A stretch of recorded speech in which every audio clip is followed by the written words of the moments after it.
Welcome back. We're still on to Sunrise and we're talking weddings. Yes, Janet's coming to talk weddings, but you're not seeing her yet.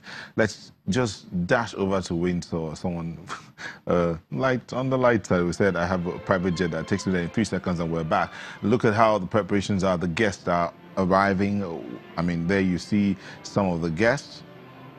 I think that Serena Williams and her husband, she walked in with David Beckham, George Clooney, and several other guests who are already there. I told you earlier that Oprah Winfrey was there as well. Now, plenty of people are gathering for this wedding. My colleague says that if I had only seen when they're walking in, I would see money walking in. But I would also say, if I could only see them walking in, I'll see history. I'll see wisdom, I'll see truth, I'll see family, I'll see friends walking in. What happens on Saturdays most times is a day of weddings. And so let's just hear a bit of what's coming up from that end.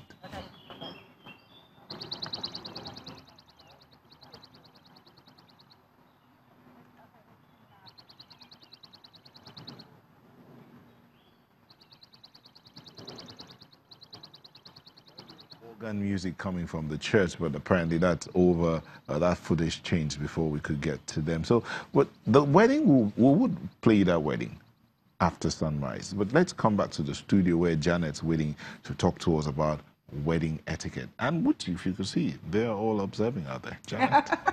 Good morning. Good morning, Janet. How you doing? Well, I think this is the right time for us to really say congratulations to Meghan and Prince Harry, the latest royal couple. And, well, I think it's good to say we want to wish them a very happy married life, you know, because weddings, the wedding day itself is a memorable day. It's fun, it's exciting, or it should be at least. But I want to say that, you know, with weddings, it brings about families together, a lot of emotions, but if you don't take care, it can bring about friction. Yes, indeed. So my most important tip for any couple about to wed in the nearest future, it's really about, first of all, you have to stick together as a team. The couple, I'm saying. This is a journey you're going to take for a long time. And it's something that you're going to hear advice coming from left, right, center, from everywhere. You may even get confused with all the advice. But as a team, the two of you have to stick together in your decision making. You know, I would say follow the 3 C's. You really have to be considerate.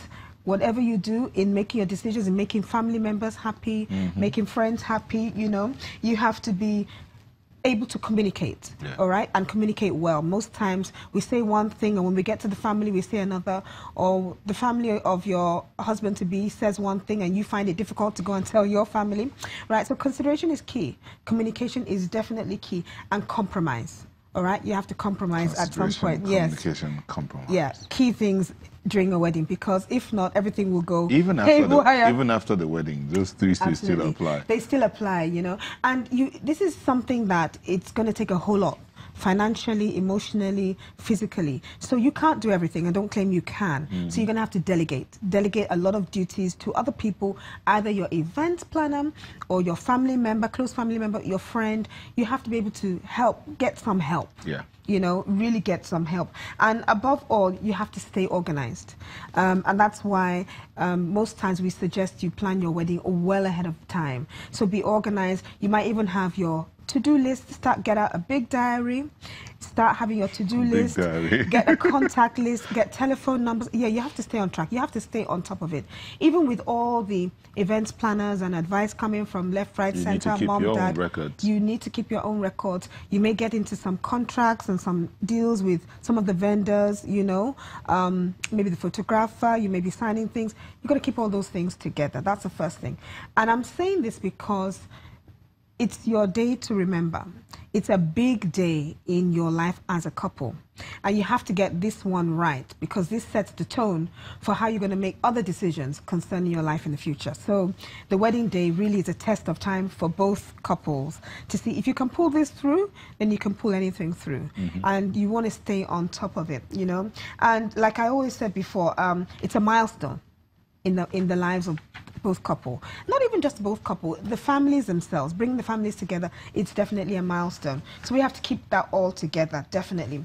I'm going to talk about the countdown to the wedding. So it depends very much on when you get engaged. Some people try to get engaged about a year before they get wedded, which is fine.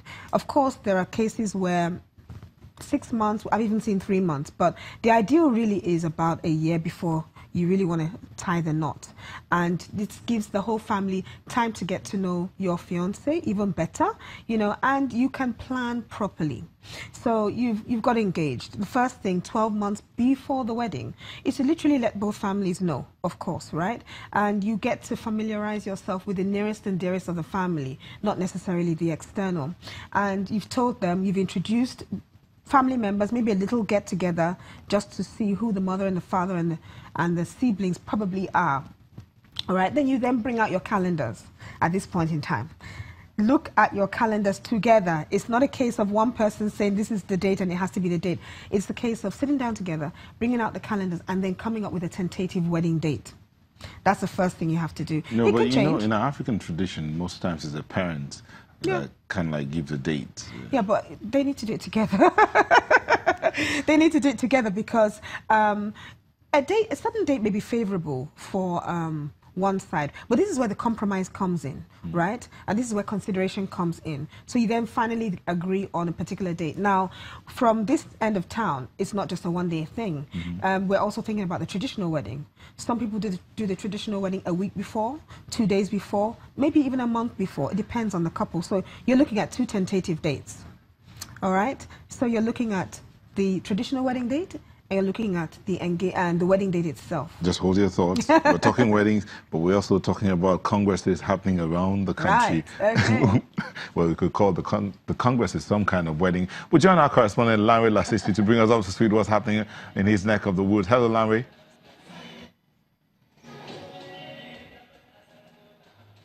Larry, what's happening in your neck of the woods?